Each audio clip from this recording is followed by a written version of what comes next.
रहे हैं, लेकिन यह आज़ादी हमें उपहार में नहीं मिली है। इसके लिए एक लंबी यात्रा करनी पड़ी है, आज़ादी की यात्रा। इस यात्रा में हजारों लाखों लोगों ने अपनी जान की कुर्बानी दी। 1919 जलियांवाला बाग। आज हमारी बैसाखी का दिन है, लेकिन पूरा पंजाब बैसाखी नहीं मनाएगा। हम सब बैसाखी नहीं मनाएंगे।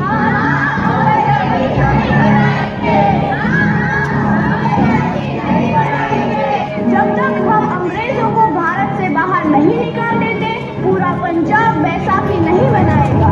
अच्छा, तो तुम सब हमारा विरोध करता है, भाग जाओ यहाँ से। इसका अंजाम बहुत ही बुरा होगा। हम नहीं जाएंगे, तुम लोग जाओगे।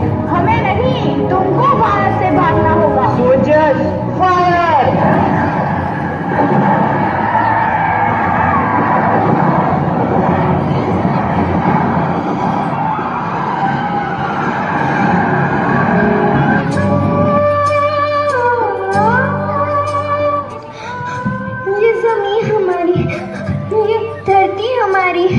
ये खेत हमारे।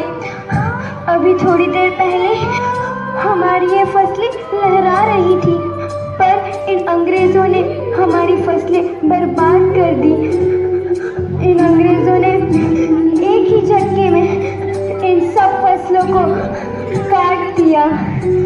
अंग्रेजों, तुम्हारे इस अत्याचार से हम डरेंगे नहीं। इस अत्याचार का बदला लेकर रहेंगे। हम आजादी लेकर रहेंगे। जलियांवाला बाग हर हिंदुस्तानी की आंख नम कर गया। इस कांड में कितने मासूमों की आहुति चढ़ गई। इतनी हैवानियत से इंसानियत कत्ल कर दी गई। जलियांवाला बाग के हत्याकांड ने आज़ादी की आग में घी देने का काम किया। मासूम औरतों, बच्चों की दर्द भरी चीखें और सिसकियां इनकलाब का गूंज बनकर उभरी। लाला लाजपत राय, भगत सिंह, राजगुरु, सुखदेव सरीखे क्रांतिकारियों ने भारत की इस जमीन से विदेशी दरिंदों को निकाल फेंकने के मंसूबे मजबूत कर लिए। 8 अप्रैल 1929 लाला लाजपत राय के नेतृत्व में साइमन कमीशन के खिलाफ एक भारी जुलूस निकाला गया। Simon commission, Simon commission, Simon commission, Simon commission, Simon commission, Simon commission, Simon commission, Simon commission, Simon commission. बेवकूफ इंडियंस, तुमको हमारी बात समझ में नहीं आती। Stop this. साइमन कमीशन नहीं मानता। आई से स्टॉप दिस। लाला जी, आप आगे बढ़ो, हम आपके साथ हैं। लाला जी, संघर्ष करो, हम आपके साथ हैं।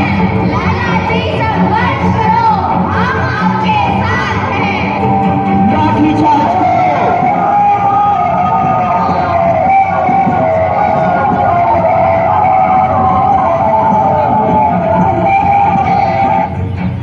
लाला जी को तो बहुत गहरी चोट लगी है, उनका सर फट गया है। मेरे शरीर में लगी एक एक लाठी अंग्रेजी सरकार के कफन में कील का काम करेगी। ये आजादी की लड़ाई रुकनी नहीं चाहिए। ये जिम्मेदारी मैं तुम सबको सौंप कर जा रहा हूँ।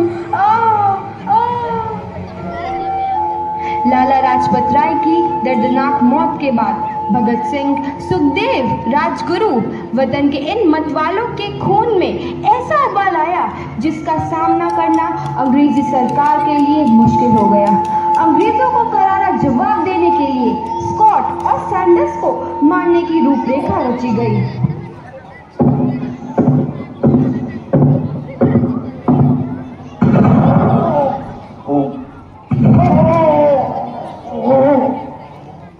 सैंडर्स मारा गया।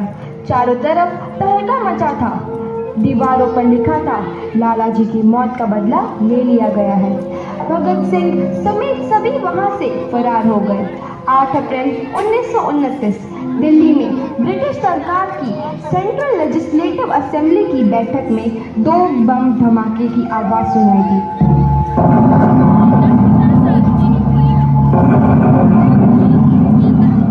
इन धमाकों ने अंग्रेजी हुकूमत को हिला कर रख दिया। इस घटना को अंजाम देने वाले भगत सिंह, राजगुरु और सुखदेव ने अपने आप को अंग्रेजों के हवाले कर दिया। 1930 को अदालत ने अपना फैसला सुनाया।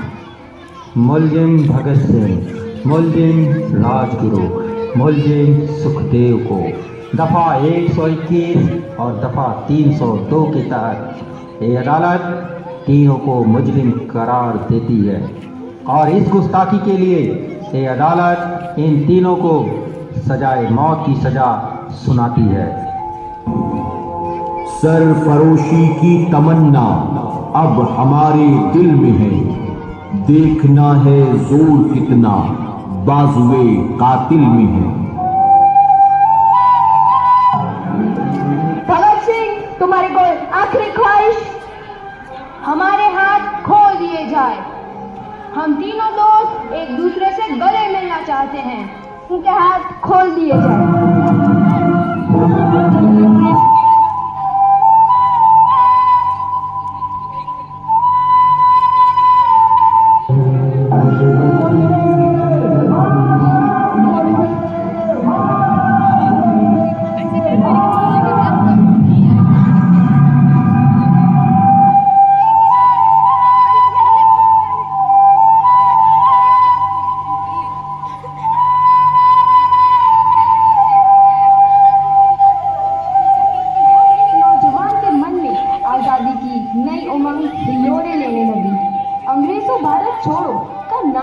पकड़ रहा था।